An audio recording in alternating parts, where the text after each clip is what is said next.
In our last lesson, we explored the identity crisis of the US dollar. We saw how the US dollar can be a great tool for buying coffee, but a terrible tool for holding your life savings. But to truly understand why we are currently searching for digital gold, we have to understand the era of physical gold. We have to look back at a time when money wasn't just a promise made by the government, but a piece of the earth itself. This was the era of the gold standard, the most successful hard money system in human history.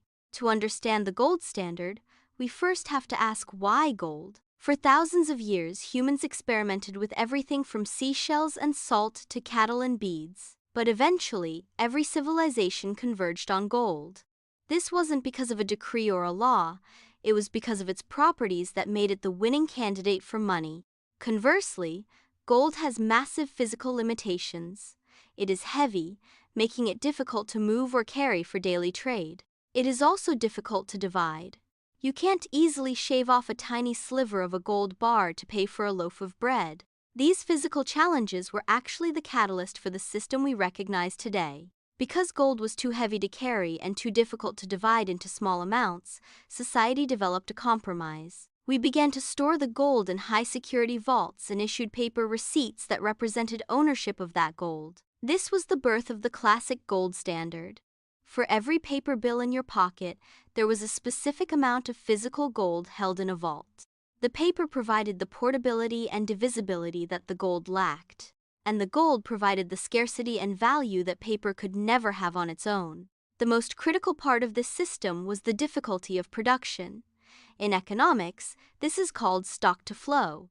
The stock is all the gold that has ever been mined in history, and the flow is the tiny bit we manage to pull out of the ground each year. Because gold is so rare and requires immense energy to find and refine, the supply only grows by about 1 or 2% annually. This meant that no king, no politician, and no central authority could suddenly double the supply of money to pay for their mistakes. The scarcity of gold acted as a global anchor, keeping prices stable for centuries and rewarding those who worked hard and saved. Under this system, the 19th century saw an explosion of human progress. Because the money held its value, people had a low time preference. They saved for the long term because they knew their wealth wouldn't evaporate.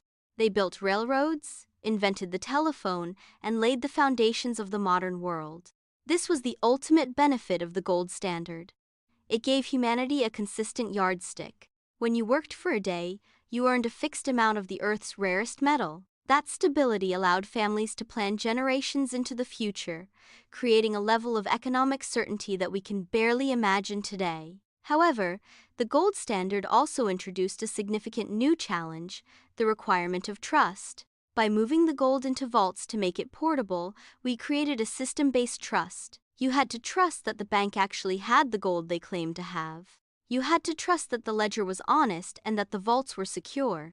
This centralization meant that while the gold itself was unchangeable, the access to that gold was controlled by institutions. This created a delicate balance between the physical truth of the gold and the institutional trust of the bank. This system worked remarkably well for a long time, but it rested on a single fragile assumption that the paper would always be as good as the gold.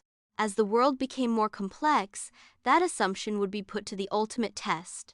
We were living in a world of limited gold but unlimited human ambition.